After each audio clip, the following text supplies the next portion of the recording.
Good morning, afternoon, or evening, wherever you might be in time and space. Kinneas here for Noob Flights.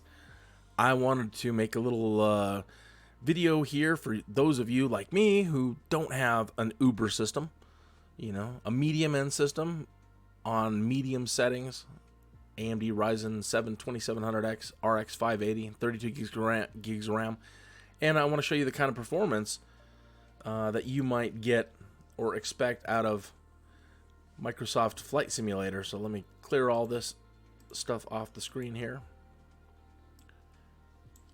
I've already taken the time to load it up. Loading time is kind of average for everybody based on the server that you're connecting to. Okay, so let me make sure that that is up there. Okay,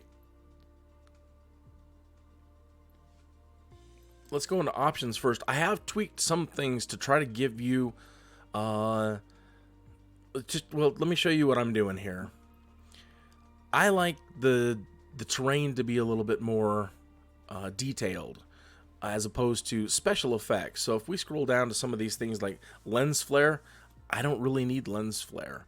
Lens correction, that's just off by default. The depth of field, it's set to medium. That's where it set it. I haven't changed it. Bloom, I don't really even need bloom. Light shafts, it's okay, but I could set it to low, but I'll just leave it on medium for right now. Reflections, I really don't need reflections. That's just memory that I don't need. Ambient occlusion, it's the quality of shadows. All right, I don't really need it. Windshield effects, wow, that's nice. But I'm trying to learn how to fly here. Yeah, I know I'm nerfing a lot of stuff, but it's okay. We have a medium end system. The next system that we get, might be a lot more Uber and load everything up. Okay, light shafts. Do we really need it? No, just set it to low. Again, reflections are off, windshield effects off, contact shadows. It's ground shadows. Don't really need it. Terrain shadows, off. I mean, might as well at least keep a little bit of realism, so we'll keep that low. The shadow maps, this is too high. So dropping those down to 1024. Water waves, the water is beautiful, but really don't need it. So texture synthesis, I'm going to leave that there. Anisotropic, it picked 4X for me when it started, and the super sampling. So I made sure that I went into my AMD Adrenalin and set those to the same settings. I don't think you can set the super sampling. You can just either turn it on or off. But you can make sure that your anisotropic, is that how you pronounce that? Anisotropic filtering is set to the same. Now I like my texture resolutions high. This is where I'm saying I want to put more into that, and I could probably change it to ultra, but I don't want to push it. Clouds, I'm leaving them right there at medium. I would actually rather bump this up to high, and maybe we can, but let me show you how it looks first by doing this. Objects level of detail. I really like things to be a little bit more crisp. So, I'll start sliding that up to 75.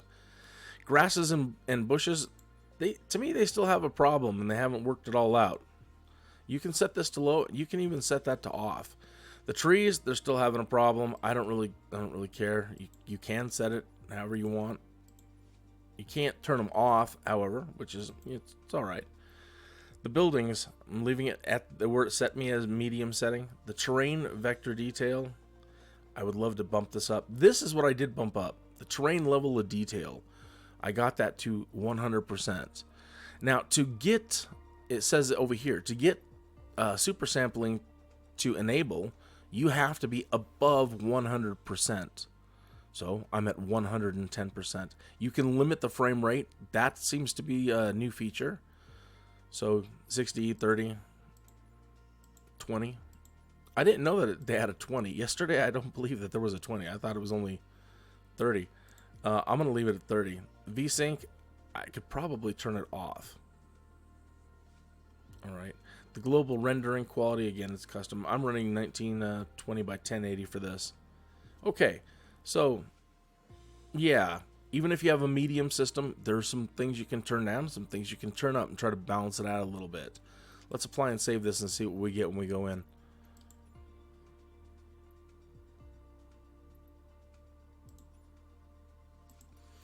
I'm located in Colorado Springs, Colorado. So I love flying out of the airport, little tiny trainer airport my dad used to fly out of. Just a little, it's about 15-20 minutes away from here. It's called Meadow Lake. K-Fly. Isn't that perfect? I'm not going to be setting any flight path today. I just want to show you performance. It's a SSD hard drive, so, you know, it loads pretty zippy. It just depends. I think some days, based on how it's tying to the server, some days it seems to take a long time to load this screen. Some days just zip right through it. So that kind of fluctuates.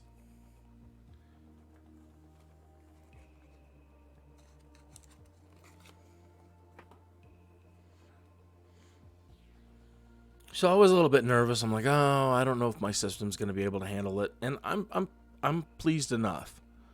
I'm pleased enough, and so if you're thinking, well, should I, shouldn't I, can I do this, can I not, then hopefully this helps you out. Hopefully I didn't set things wrong and it just bogs down. I haven't really done any other tweaking to the AMD Adrenaline settings. I haven't turned on overclocking or anything like that yet. I did make sure that Windows was updated yesterday. I did make sure that I got the latest AMD driver from the 17th. So here it is loading into K-Fly. No, when I have set it too high before, it bogs out on the screen really bad. These little transitions right here as it's moving around the plane, if I've set it too high, it just starts lagging really bad. So at least we're in the ballpark right now. Pardon me. I really enjoy the Icon A5. This was the plane that got me over my hump. It took me a long time messing with Flight Simulator X to get comfortable with landing. I became terrified. I started building mental walls and just, I couldn't do it. I couldn't land and stick landings all the time. You know, it was only like 30%. So the more I tried and the more I failed, the more I started building up these mental walls. So it took a long time. When Microsoft Flight came out, and I know that a lot of people didn't like it, but it did give us this plane right here. And as you sit so low, it feels like a car. And as a new person wanting to learn how to fly, the interior of the Icon is so accessible or approachable, if that's the right word. Wants me to do Control B here. So if you just take a look at this, it just looks like any old sports car. I mean, well, you do got your angle of attack indicator and your altimeter in the middle, but for the most part, I mean, look, it doesn't look like a traditional airplane at all. You see the camera moving around? That says we're doing pretty good as far as frames. I don't have a frames counter up, but it's all usually done by, you know, feel and looking around. So as I'm trying to move the camera, I'm not getting any stuttering on the system. If you own the DELL, I think it's like the 5700 series that has this equipment in it, the AMD CPU and the AMD RX 580, make sure you do the firmware update. Get whatever DELL software you need to get. Now let me use the hat switch to look around. Now that could be a little bit speedier, but still, that's not bad, and we're not getting any stalls. Spin the whole thing around.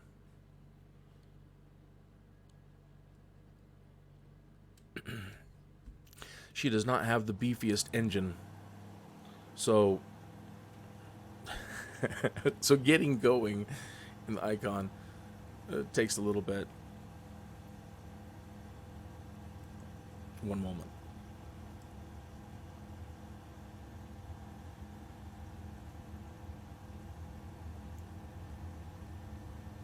All right. So able to look around. I'm not getting any stalls going down the runway.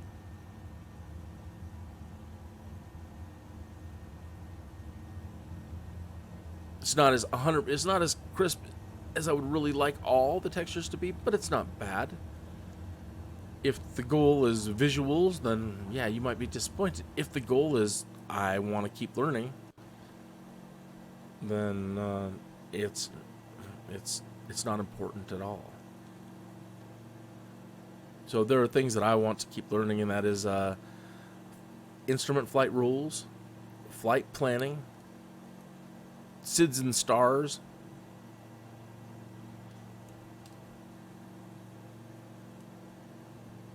holding patterns, working with air traffic control.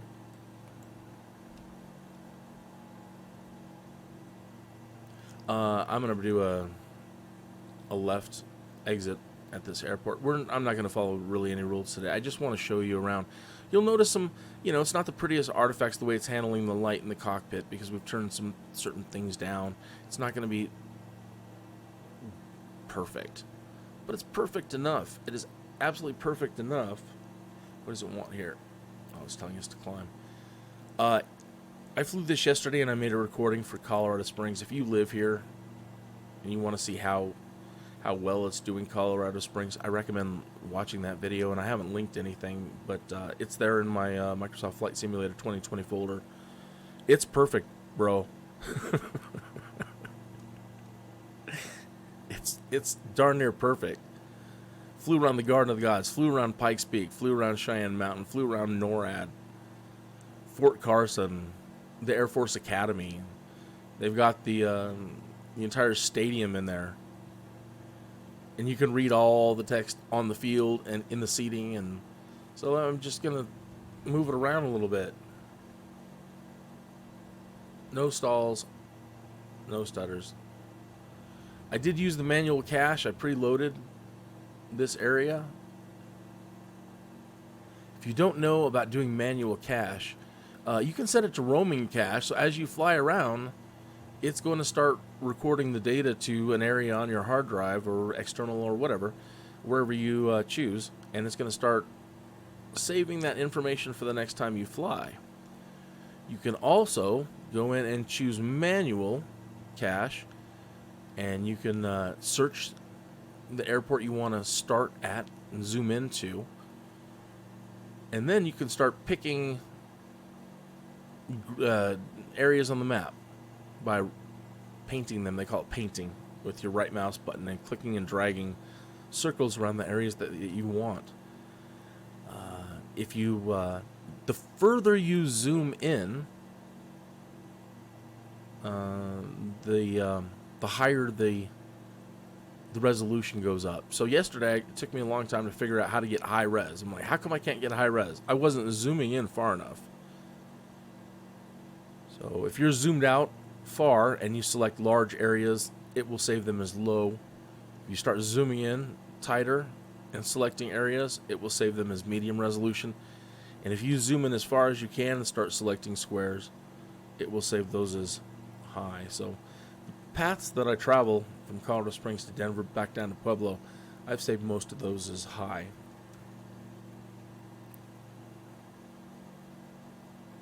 Let me jump around and do external. Will that do external?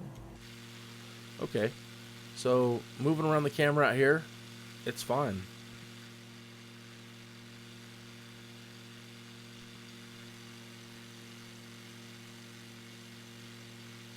No stalls, no lag.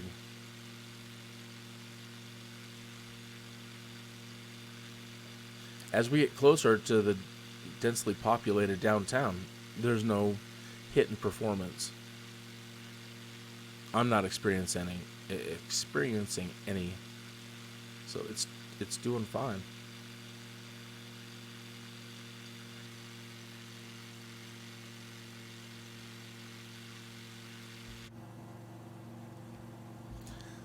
Pressing the spacebar sits you up in the seat. I mean, look at all the... Again, I don't have everything set to Uber as you saw, but still. Flew over my house, it's all perfect.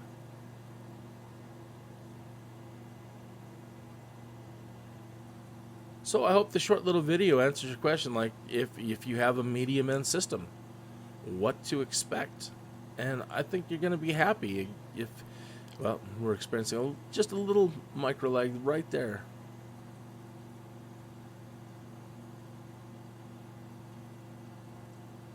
So I think you'll be happy if eye candy isn't everything to you, and you are more interested in flying. You're still going to get the eye candy, brother, believe me, or sister. You're still going to enjoy your experience. I've flown down low enough, again, that you can read text on things. So it's still doing a fantastic job, and it will only get better, and with my next system, it will only look better. So here's to all you medium end users. I think you're going to enjoy it, and I think you'll be happy. Try different things. Try turning certain things down and raising certain things to high and certain things to ultra. I have done it, and sometimes it works and sometimes it doesn't. So there's a lot of room for you to play around. All right. Thanks for tuning in. This is Kinneas, Noob Flights, Medium End Systems.